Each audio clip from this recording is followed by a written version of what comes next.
Right,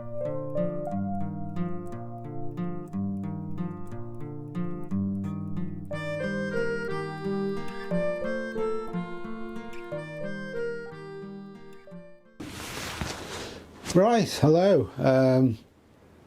Welcome to sunny North Wales. However, I've had to retreat indoors because the weather has taken a turn for the worse. A couple of days ago it was 20 degrees centigrade, which is about 68 Fahrenheit. Really hot, warm day. Beautiful weather, t-shirt weather.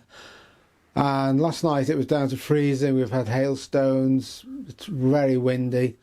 The clouds are rushing across the sky, so the light is going from dark to light, so not very good filming conditions outside. So I've retreated inside to the chalet, which it was quite favourable actually, because I've just found my microphone, my good microphone that I lost. I thought I'd lost it out on the hill. It's obviously, I was using it last time I did some filming in here, so it's a while ago, so that's nice. But yeah, I want to talk about trail cameras. Anyone thinking of getting a trail camera, wildlife camera, you know what they're about, I'm sure, if you're watching this. Big boxy things which you can use in any lighting conditions. Has infrared nighttime vision, so you can shoot video and stills outside.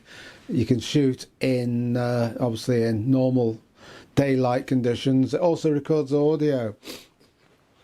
So it's not a review of this particular camera. This is a Zinos, which is just a Chinese thing. Like, I think probably 99% of them are. They all look pretty similar. This is almost like a stealth colour. You basically fix them. I use the provided sling or tape, whatever you want to call it, which is quite big. You get quite a big girth of a tree. They also provide a mounting, if you got it in a fixed position, like a fence post or gate post or a tree in your garden or something, you can mount the provided fixing and keep it in situ. You know, of course, I've got to be fair, this is only for somebody who's got the access to an environment where you can use it, either a big garden or you're in the countryside, or you have access to woodland or somewhere, because let's face it, I mean, these things are nickable. If somebody comes across a camera tied to a tree, I mean, most people, 9 times out of 10, most people will know what's going on and leave it, but you always get the scallies who'll nick them. So if you're living in a tower block in the middle of Birmingham, then you might be sort of limited to your uses, but depending on your circumstances, then they're a good fun. I've never had them before. It might be a bit out of sequence, this little video, because I'm just doing a bit of a gab about how it works, etc. And I'm going to show some footage, hits and misses. Obviously, you're shooting wildlife. You're not going to be 100% successful every time. You're going to have periods when you leave it out and you don't record anything. Then by the same token, you're going to get some successes. And when you get successes, it's a real buzz. And I'll show you both. I'll show you hits and misses. So yeah, keep watching. But basically, what you've got in this box, it opens up, it's waterproof.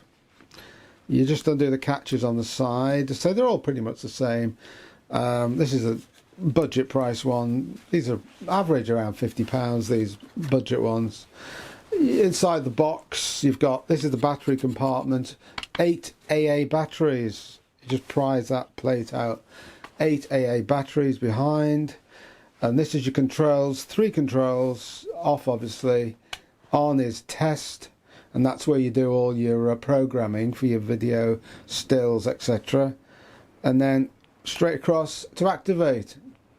So on test, you basically press mode to move around in the modules.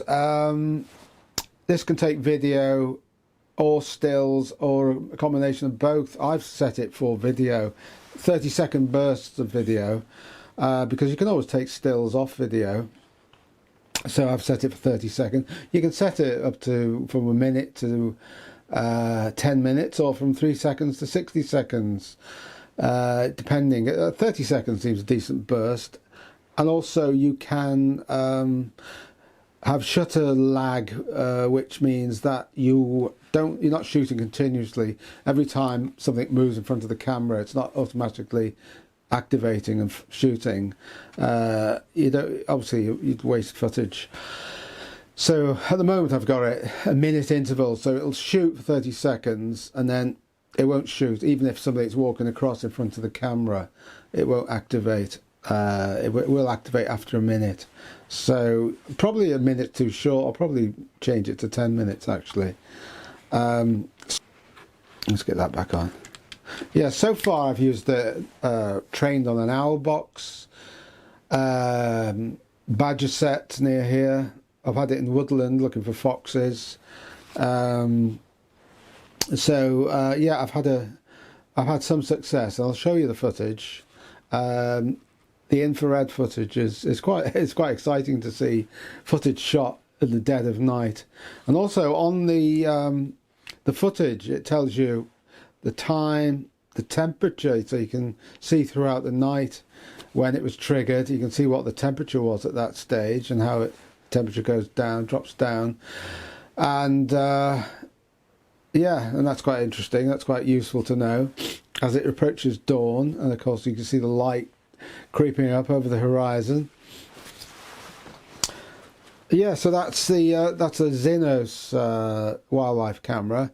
They call them hunting cameras. I don't really approve of hunting, so that aspect of it is not for me. But I'm interested in just capturing and shooting wildlife with a camera rather than a gun. So if you're like me and an animal lover and you don't want to do anything nasty to the birdies and beasties, then as a wildlife camera they're great.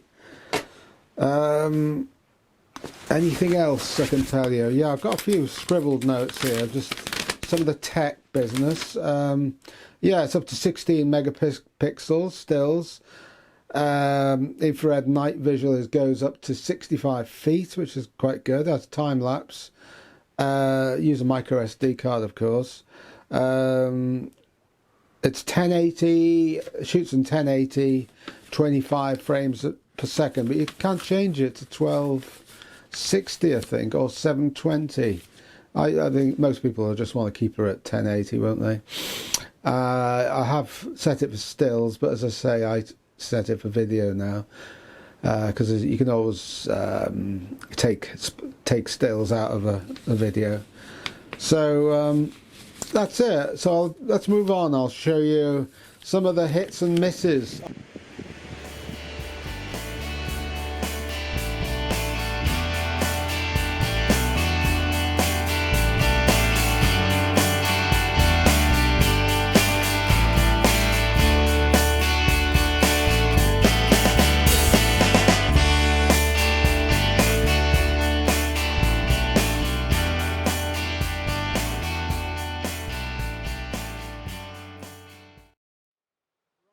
Morning after. I haven't got a microphone on this, so I don't know if the onboard mic is picking this up. Very cold, beautiful morning, but you can see your breath. It dropped to below freezing last night. Yeah, so I've come to pick up the cam, and fingers crossed there'll be some footage. We'll soon find out.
Well, I hope you found that interesting, and if you're thinking of getting a wildlife camera, and thanks for watching, and I will catch you soon.